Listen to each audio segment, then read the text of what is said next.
Hello, my name is Julian Harrison, and I'm a first-year student at Georgia Tech majoring in BME. I am in Dr. Jacobs' 1102 English course, which uses women in science fiction to teach about woven, a multimodal form of communication. So my challenge, unfortunately, is with electronic communication, which is ironic because I'm creating a video using this kind of technology.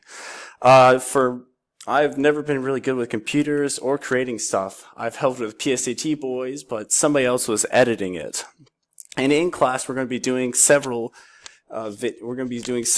group projects that include recording. So my solution is the Communication Center and Digital Library, which helps give you access to help you do presentations and to get equipment in case you need to do any recordings. And they can help you use that equipment as well. Similarly, my dad was a computer science major, so I can always ask him for help. Thank you.